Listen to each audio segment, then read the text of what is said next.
한 사람이 매일 아침 같은 시간에 같은 길로 출근을 한다. 지하철을 타고 출근하고 퇴근하고 저녁을 먹고 TV를 보고 스마트폰을 보다가 잠이 든다. 이게 우리의 인생이다. 우리는 그렇게 살아가면서 가끔 질문한다. 이게 맞는 걸까? 나는 제대로 살고 있는 걸까? 어떻게 하면 더 나은 삶을 살 수 있을까? 이 질문에 대한 답은 어디에 있을까? 책? 인터넷? 뉴스? 아니다. 이 질문에 대한 답은 수백 년 전, 수천 년 전부터 고전 속에 존재했다. 고명한 작가는 말한다. 책을 읽을수록 나는 모르는 게 더 많아졌다. 그리고 깨달았다. 아는 게 많은 것보다 모르는 게 많은 내가 더 좋다. 왜냐하면 모르는 것이 많을수록 알고 싶은 욕구가 커지고 그 욕구가 나를 평생 성장하게 만들기 때문이다. 그래서 우리는 오늘 고명한의 고전이 답했다를 통해 인생의 가장 중요한 질문들에 대한 답을 찾아볼 것입니다. 이 영상을 끝까지 본다면 여러분은 앞으로 어떻게 살아야 하는지, 어떻게 생각해야 하는지, 그리고 진짜 인생을 사는 법을 알게 될 것입니다. 나는 누구인가? 자기 자신을 이해하는 것부터 시작하라. 당신은 자기 자신을 얼마나 알고 있는가? 정말 깊이 있게 생각해 본 적이 있는가? 우리는 하루에도 수백 번씩 타인의 시선을 신경 쓰며 산다. 회사에서 상사의 눈치를 보고 친구들의 말에 영향을 받고 SNS 속 남들의 화려한 삶과 비교하며 살아간다. 그런데 정작 나 자신에 대해서는 얼마나 알고 있을까? 칼 융은 레드북에서 이렇게 말했다. 너 자신을 이해하는 것이 민감성으로부터 너를 보호하는 최선의 길이다. 나 자신을 이해하라. 그러면 어떤 환경에서도 흔들리지 않을 것이다. 그러나 많은 사람들이 자기 자신을 모른 채 살아간다. 스스로를 직면하는 것이 두렵기 때문이다. 하지만 두려워할 필요 없다. 나는 누구인가? 이 질문을 던지고 답을 찾을 때 우리는 비로소 진짜 나 자신을 만나게 된다. 그리고 AI 시대에도 흔들리지 않는 인간이 된다. 벌레로 살 것인가, 인간으로 살 것인가? 프란츠 카프카의 변신에서 주인공 그레고르 잠자는 어느 날 아침 벌레가 되어버린다. 그는 자기 의지대로 살아가지 않았기 때문이다. 그는 오직 돈을 벌고 가족을 부양하고 사회적 역할을 수행하는 것이 삶의 전부였다. 그런데 어느 날 갑자기 아무것도 하지 못하는 벌레가 되어버리자 그를 바라보는 가족들의 태도가 완전히 변했다. 사랑해줄 것 같았던 가족들은 그를 짐짝 취급하며 밀어냈다. 그 순간 그는 깨달았다. 나는 지금까지 왜 살아왔던 걸까?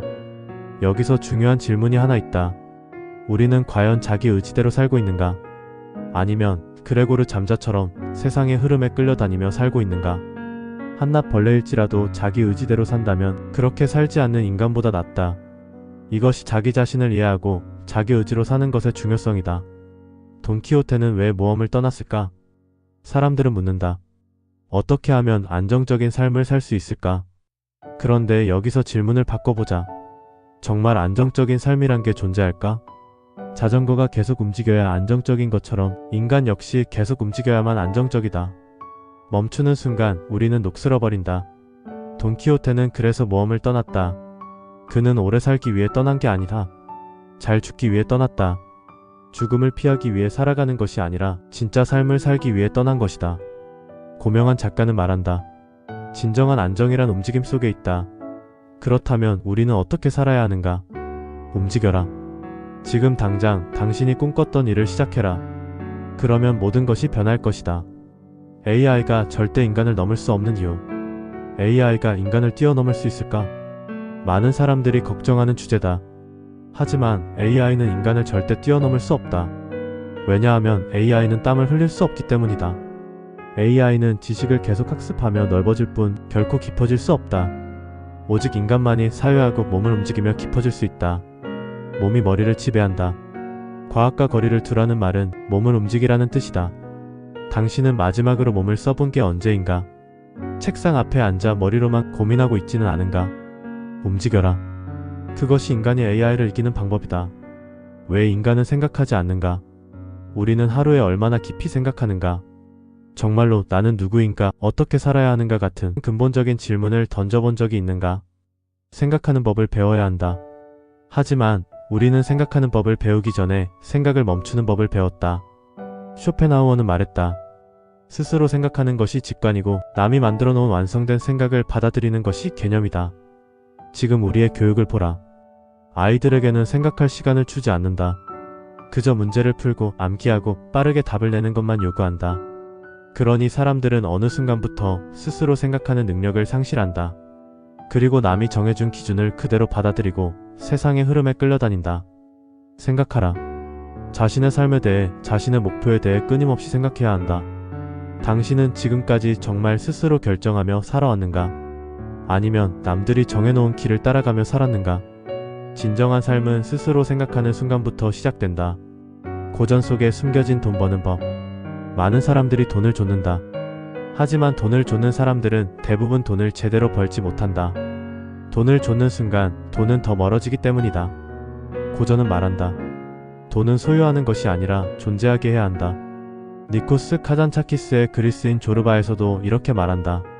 자신을 구하는 유일한 길은 남을 구하려고 애쓰는 것이다. 돈도 마찬가지다. 돈을 소유하려 하면 사라진다. 돈을 흘려보내면 다시 돌아온다. 돈을 벌려면 어떻게 해야 하는가? 남들에게 가치를 제공하라. 다른 사람을 돕는 순간 돈은 저절로 따라오게 되어 있다. 돈을 벌려고 하기 전에 내가 세상에 어떤 가치를 제공할 수 있는가를 먼저 생각해야 한다. 이것이 고전이 가르쳐주는 돈 버는 법이다. 행복은 언제 오는가? 행복을 좇는 사람들이 있다. 하지만 행복을 좇을수록 행복은 점점 더 멀어진다. 행복은 의도를 가지는 순간 사라지기 때문이다.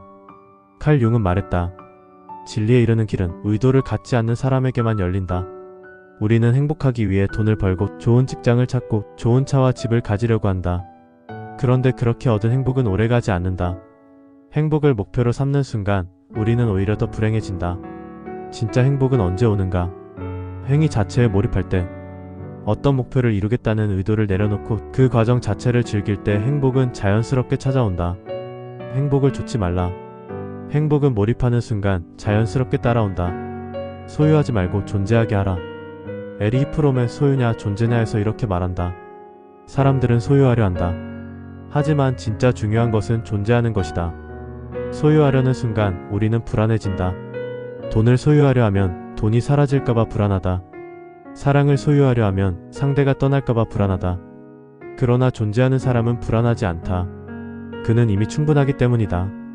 우리는 소유하는 삶이 아니라 존재하는 삶을 선택해야 한다. 돈도 사랑도 명예도 흐름 속에서 존재할 때 그것들은 저절로 따라오게 된다. 진짜 성공하는 사람들의 공통점. 성공하는 사람들은 공통점이 있다. 그들은 돈을 좇지 않는다. 그들은 행복을 좇지 않는다. 그들은 단지 몰입을 할 뿐이다. 몰입하는 순간 돈도 성공도 행복도 자연스럽게 따라온다. 의도를 내려놓고 몰입하라. 이것이 바로 고전이 가르쳐주는 삶의 원칙이다. 오늘 우리가 배운 것. 자기 자신을 이해하라. 고전은 인생의 모든 답을 가지고 있다. 소유하지 말고 존재하게 하라. 돈을 좇지 말고 가치를 제공하라. 행복을 좇지 말고 몰입하라. 이것이 바로 고전이 답했다가 우리에게 주는 가르침이다. 지금부터 당신이 할 일은 단 하나다. 고전을 읽고 사유하고 행동하는 것. 그럼 모든 것은 자연스럽게 변하게 될 것이다. 이 영상이 도움이 되었다면 좋아요, 구독 부탁드립니다. 고명환의 책 고전이 답했다와 관련된 이야기 그리고 책에 대해 궁금하신 부분이 있다면 댓글로 남겨주세요. 다음에는 더 강력한 이야기로 찾아뵙겠습니다. 감사합니다.